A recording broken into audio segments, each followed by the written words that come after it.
dan kepemimpinan. Di sini kita lihat adanya pesan tentang rendah hati dalam kepemimpinan, dalam diaplikasikan, yang dapat diaplikasikan dalam bisnis Bapak dan Ibu. Tentu di sini dibutuhkan seorang pemimpin yang rendah hati, adil, dan mengutamakan pelayanan kepada timnya, cenderung menciptakan lingkungan kerja yang positif. Salam, selamat pagi, selamat siang Bapak-Bapak dan Ibu, dimanapun berada, para profesional dan juga para pimpinan perusahaan. Mudah-mudahan Bapak dan Ibu semua dalam keadaan sehat. Puji Tuhan. Baik, saudara-saudara yang terkasih, di dalam nama Tuhan Yesus, sebelum kita mendengarkan khotbah kita, mari kita berdoa. Ya Tuhan Bapa, pada hari ini Tuhan, kembali lagi kami mengucapkan syukur kepadamu Tuhan, karena Engkau telah beserta dengan kami, ya Tuhan Allah Bapa. Ya Tuhan Bapa, kami hendak mendengarkan firman-Mu, ajari kami Tuhan, supaya kami mengerti dan memahami firman-Mu ini. Biarkanlah Roh Kudus-Mu Tuhan bekerja bersama dengan pikiran kami Tuhan, supaya kami dapat memahaminya dan juga dapat memberitakannya Tuhan. Terpujilah nama-Mu, dalam nama anak-Mu, Kristus Yesus Tuhan kami. Amin. Baik saudara-saudara, khotbah kita hari ini diambil dari Zakaria 9 ayat 9 hingga 10. Demikian bunyinya. Raja Mesias di Sion, bersorak-soraklah dengan nyaring, hai putri Sion. Bersorak-soraklah, hai putri Yerusalem. Lihat, rajamu datang kepadamu. Ia adil dan jaya. Ia lemah lembut dan mengendarai seekor keledai beban yang mudah. Ia akan melenyapkan kereta-kereta dari Efraim dan kuda-kuda dari Yerusalem. Busur perang akan dilenyapkan, dan ia akan memberitakan damai kepada bangsa-bangsa. Wilayah kekuasaannya akan terbentang dari laut sampai ke laut, dan dari sungai Efrat sampai ke ujung-ujung bumi. Demikianlah firman Tuhan, berbahagia yang mendengarnya dan memeliharanya. Amin.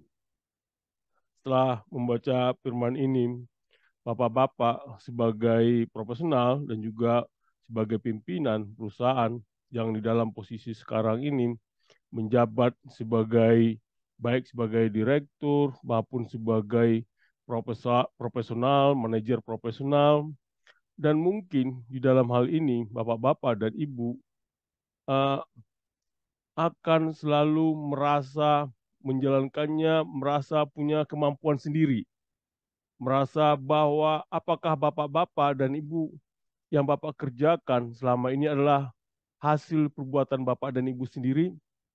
Apakah bapak dan ibu merasa menyatakan, wah, inilah hasil pekerjaan sendiri?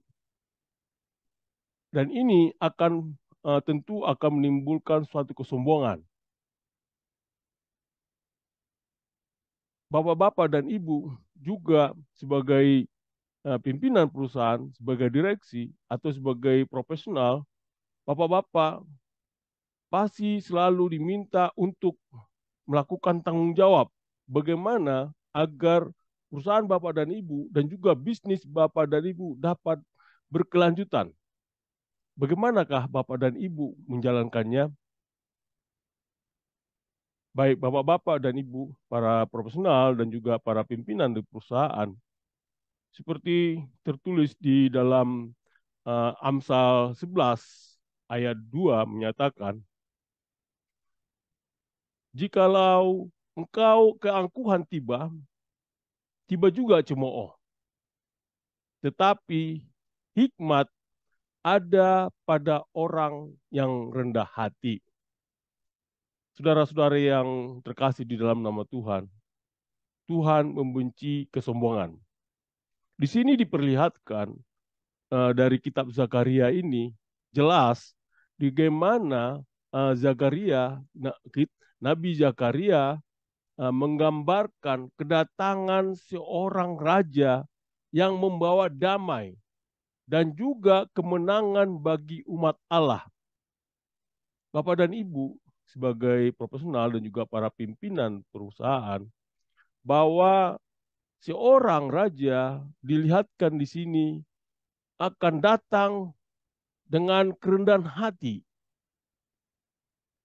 yaitu bahwa di kitab Zakaria ini kita tahu bahwa kitab Zakaria ini ditulis oleh Nabi Zakaria, yaitu pada zaman pasca Babylon.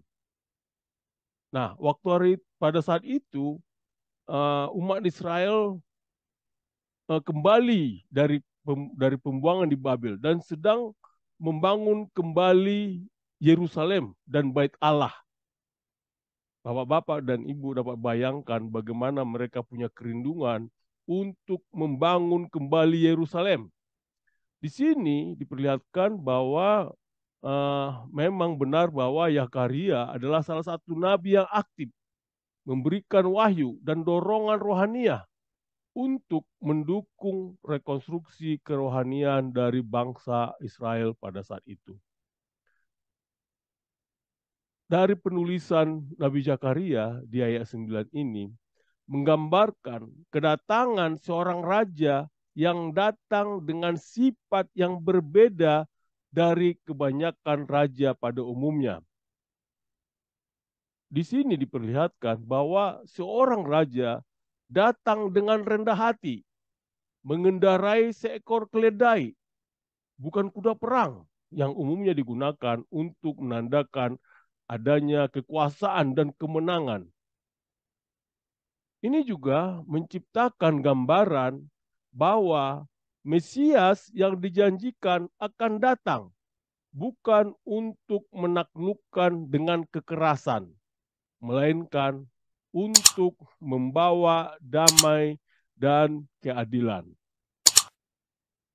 Di sini juga kita lihat bahwa digambarkan di ayat 9, kedatangan seorang raja dengan sifat yang berbeda.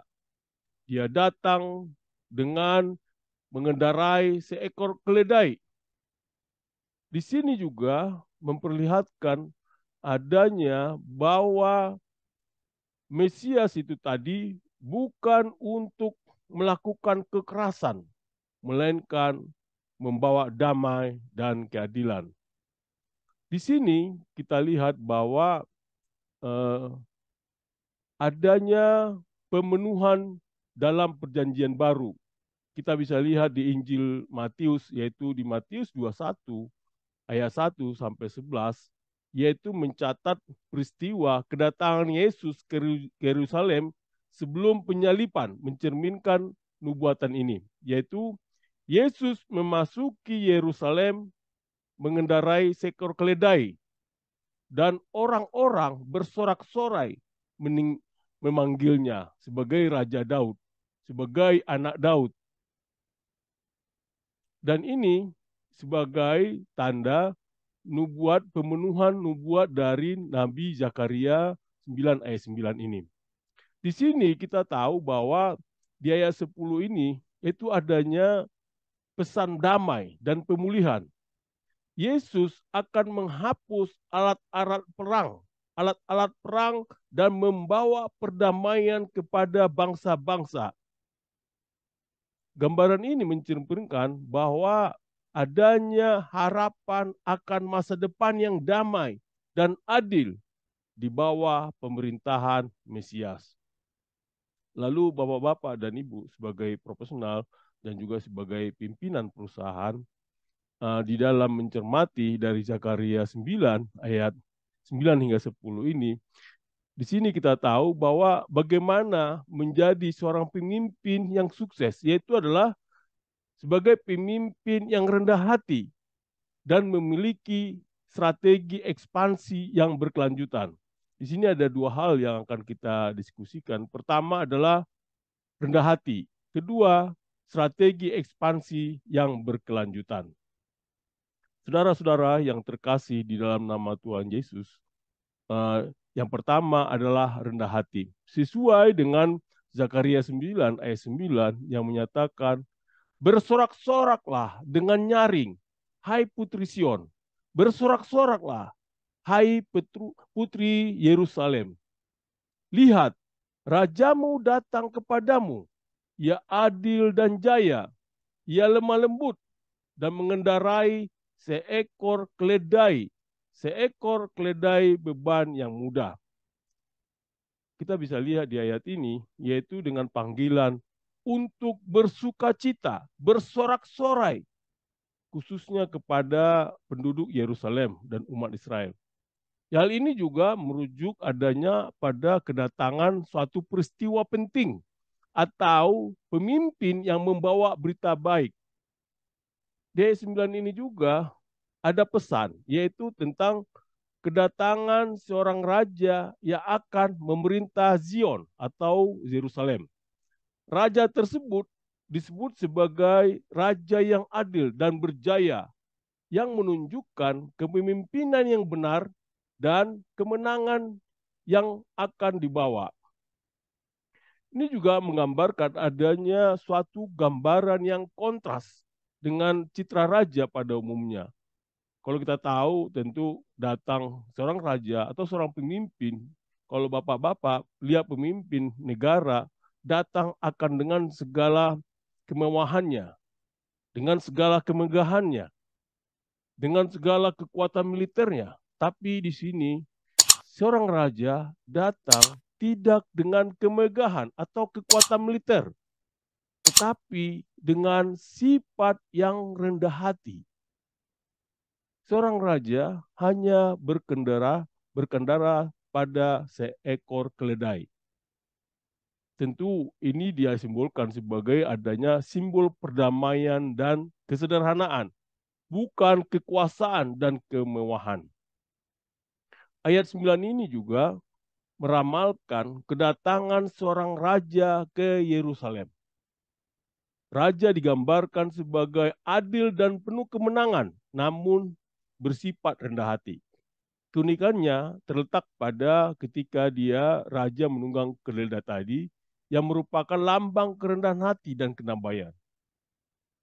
Nah, kita bisa lihat dari kehidupan kita bahwa sebagai pemimpin perusahaan perlu adanya kepemimpinan yang adil, rendah hati dan damai. Nah, di sini kita diajak untuk merayakan dan menyambut kedatangan pemimpin yang membawa keadilan dan perdamaian, bukan kekuatan semata.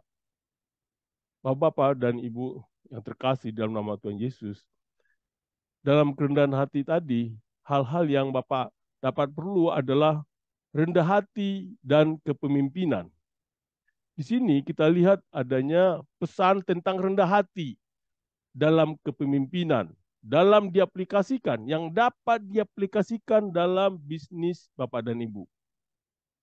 Tentu di sini dibutuhkan seorang pemimpin yang rendah hati, adil, dan mengutamakan pelayanan kepada timnya, cenderung menciptakan lingkungan kerja yang positif. Bapak-bapak juga perlu adanya pemimpin sebagai pembawa perdamaian, yaitu adalah bapak-bapak sebagai para profesional dan juga pimpinan perusahaan dapat mengambil inspirasi dari pesan perdamaian yang dibawa oleh raja dalam ayat ini, yaitu membangun budaya perusahaan yang menghargai kerjasama dan perdamaian dapat memperkuat hubungan dalam tim. Juga bapak-bapak perlu juga pemimpin sebagai pembawa harapan, yaitu seperti raja yang membawa harapan kepada putri Sion. Bapak-bapak sebagai pemimpin perusahaan atau sebagai profesional dapat berperan sebagai pembawa harapan bagi karyawan, memberikan inspirasi dan juga memiliki visi yang jelas, dapat memotivasi tim untuk mencapai tujuan bersama. Bapak-bapak juga perlu adanya ketika ada kemenangan datang, lakukanlah dengan rendah hati. Di mana di sini dilihatkan bahwa sebagai pimpinan perusahaan, Bapak-bapak harus mengingat pentingnya rendah hati, terutama saat meraih kesuksesan. Kemenangan seharusnya tidak membuat kita sombong atau mengesampingkan kerendahan hati. Bapak-bapak juga perlu adanya menyambut raja yang benar. Artinya di sini bahwa sebagai profesional dan juga sebagai pimpinan perusahaan, bapak-bapak diimbau untuk mencari kebenaran dalam setiap tindakan bapak dan ibu. Bahwa kepemimpinan yang berlandaskan pada nilai-nilai etika dan integritas akan membawa dampak positif dalam lingkungan kerja bapak dan ibu. Di sini juga kita lihat adanya raja yang menunggang keledai. Kita bisa lihat di sini artinya apa, yaitu adalah konsep menunggang keledai menunjukkan kedermawaan dan ketulusan. Bapak-bapak sebagai pemimpin perusahaan maupun sebagai profesional harus memahami bahwa kepemimpinan tidak selalu tentang penampilan megah, tetapi juga tentang kedekatan dengan tim, pemahaman terhadap kebutuhan mereka, dan keterlibatan langsung dalam proses. Bapak-bapak dan ibu juga perlu adanya rayakan keberhasilan bersama. Artinya adalah bapak-bapak menyusun program pengakuan dan penghargaan. Untuk apa? Yaitu untuk merayakan prestasi bersama. Ini dapat menciptakan lingkungan kerja yang positif. Bapak-bapak dan ibu juga perlu evaluasi kebijakan perusahaan. Artinya bahwa sebagai perusahaan, sebagai pimpinan, pastikan kebijakan perusahaan mengutamakan keadilan, keselamatan, dan juga kesejahteraan karyawan. Bapak-bapak harus melakukan adanya evaluasi dan perbarui kebijakan sesuai kebutuhan. Bapak-bapak perlu juga adanya latihan kepemimpinan.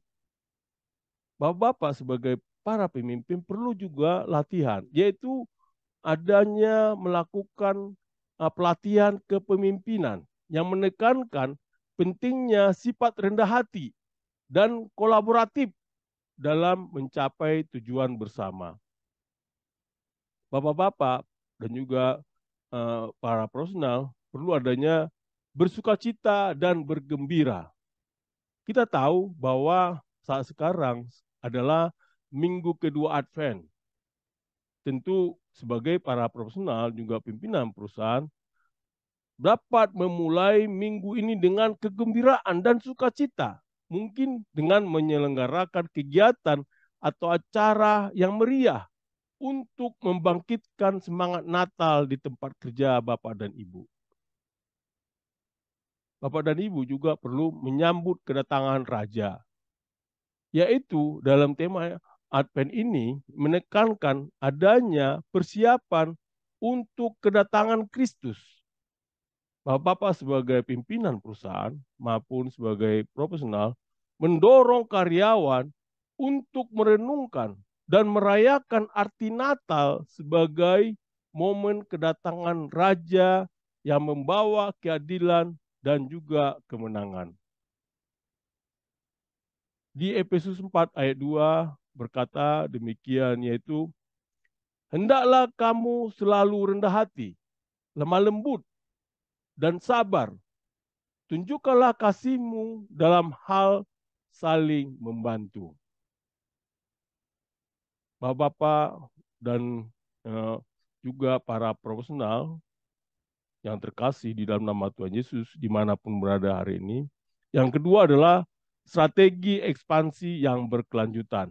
Kita bisa membaca di Zakaria 9 ayat 10 menyatakan, yaitu ia akan melenyapkan kereta-kereta dari Efraim dan kuda-kuda dari Yerusalem.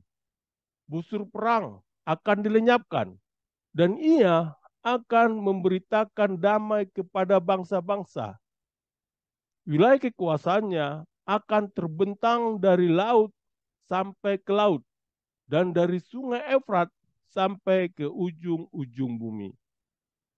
Di ayat 9-10 ini, Allah menyatakan bahwa perang dan kekuatan militer tidak lagi akan menjadi fokus.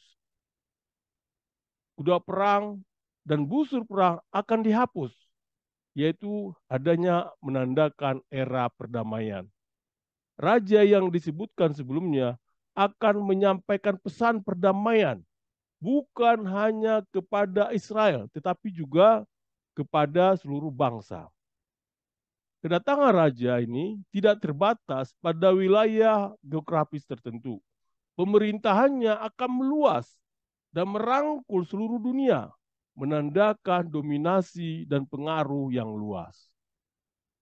Di ayat 10 ini juga menjelaskan adanya gambaran tentang pemerintahan raja tersebut. Kereta perang, kuda perang, dan busur peperangan akan dihapuskan, menyoroti perubahan dari suasana perang menjadi perdamaian. Pemerintahannya akan meluas dari laut ke laut dan dari sungai sampai ke ujung bumi, yaitu menunjukkan adanya kedaulatan dan pengaruh yang luas. Artinya juga di ayat ini menekankan perubahan dan keadaan konflik dan peperangan menuju perdamaian dan kedaulatan yang adil. Pemimpin yang dijanjikan akan membawa perubahan positif yang melibatkan seluruh umat manusia. Bapak-bapak sebagai profesional dan juga pimpinan perusahaan agar dapat melihat dari Zakaria 9 ayat 10 ini, yang Bapak perlukan adalah melenyapkan kereta-kereta dan kuda-kuda. Artinya di sini yaitu adalah menghapuskan alat-alat perang, fokus pada perdamaian. Dalam dunia bisnis, bapak-bapak dapat mengurangi persaingan internal yang tidak produktif dan fokus pada kolaborasi dapat menciptakan lingkungan kerja yang damai dan produktif. Bapak-bapak dan ibu juga mengatakan raja berbicara damai sejahtera, yaitu pemimpin berbicara dan bertindak untuk perdamaian. Artinya di sini Bapak sebagai pimpinan perusahaan maupun sebagai profesional harus komunikatif dan mendorong budaya organisasi yang menghargai dialog terbuka dan menyelesaikan konflik yang konstruktif. Bapak-bapak dan ibu juga perlu adanya kekuasaan dari laut sampai ke laut, yaitu adanya kekuatan dan pengaruh yang luas. Sebagai profesional dan juga sebagai pimpinan perusahaan, mengatakan bahwa perusahaan yang sukses dapat mengembangkan visi global, beroperasi di berbagai pasar, dan memiliki dampak yang signifikan dalam industri Bapak dan Ibu. Bapak dan Ibu juga perlu adanya dari sungai sampai ke ujung bumi, yaitu artinya adanya pengaruh dan kehadiran yang merata. Bapak-bapak sebagai profesional, kita tahu bahwa bisnis yang berkelanjutan dan sukses harus mempertimbangkan dampaknya secara global dan berusaha memberikan manfaat kepada masyarakat luas. Juga Bapak dan Ibu perlu berkomitmen pada keadilan dan integritas. Artinya bahwa keadilan dan integritas seperti diwakili oleh raja dalam ayat ini, yaitu harus menjadi nilai inti dalam kepemimpinan perusahaan. Keputusan yang adil dan integritas bisnis yang Bapak bangun, membangun fondasi yang kokoh. Bapak dan Ibu juga perlu global leadership. Artinya bahwa konsep pemerintahan yang meluas dari laut sampai laut dapat diartikan sebagai kepemimpinan yang melibatkan visi global. Pimpinan perusahaan harus mampu beroperasi dan beradaptasi dalam konteks global, yaitu untuk mencapai keberhasilan yang berkelanjutan. Bapak dan Ibu juga perlu adanya pemerintahan yang luas dan adil, yaitu pemerintahan Mesias akan melibatkan seluruh dunia. Artinya bahwa sebagai pimpinan perusahaan, Bapak-bapak diajak untuk memahami dampak bisnis Bapak dan Ibu secara global, bertanggung jawab terhadap pengaruh perusahaan Bapak dan Ibu di berbagai wilayah, dan memastikan praktik bisnis yang adil. Bapak dan Ibu juga adanya visi yang luas dan misi global. Pemerintahan yang disebutkan dalam ayat 10 akan dari laut sampai ke laut dan dari sungai Efrat sampai ke ujung bumi, yaitu adanya hal ini menggambarkan visi dan misi yang luas. Bapak-bapak sebagai pimpinan perusahaan dapat menjadi diinspirasi untuk memiliki visi global dan mengelola perusahaan dengan memperhatikan dampaknya secara luas. Bapak-bapak juga perlu promosikan budaya perdamaian. Artinya bahwa Bapak dan Ibu sosialisasikan nilai-nilai damai di seluruh organisasi. Bangun budaya yang mendorong resolusi konflik tanpa kekerasan. Bapak dan Ibu juga perlu bangun kemitraan global. Artinya jalin kemitraan dengan organisasi dan perusahaan di berbagai negara. Fokus pada pertumbuhan global yang berkelanjutan dan saling menguntungkan. Bapak dan Ibu juga perlu kembangkan strategi ekspansi yang berkelanjutan. Artinya bahwa Bapak dan Ibu pastikan setiap langkah ekspansi perusahaan mempertimbangkan dampaknya terhadap lingkungan dan masyarakat setempat. Dan juga Bapak dan Ibu pertimbangkan kontribusi positif terhadap keberlanjutan. Bapak-bapak dan Ibu, kita bisa lihat di Matius 5 ayat 9 mengatakan, di Matius 5 ayat 9, yaitu mengatakan, berbahagialah orang yang membawa damai, karena mereka akan disebut anak-anak Allah. Di sini kita tahu bahwa pemimpin perusahaan harus mempromosikan perdamaian untuk menciptakan lingkungan kerja yang produktif dan juga positif. Bapak-bapak dan Ibu sebagai para profesional dan juga pimpinan perusahaan, kita bisa tadi setelah kita ketahui dari Zakaria 9 ayat 9 sampai 10 ini, yaitu dapat menjadi inspirasi bagi bapak-bapak sebagai profesional dan juga sebagai pimpinan untuk menciptakan lingkungan yang adil, damai, dan penuh pengabdian. Juga mempraktikkan nilai-nilai yang dapat membantu membangun organisasi yang berkelanjutan dan juga memberikan kontribusi positif buat masyarakat secara keseluruhan.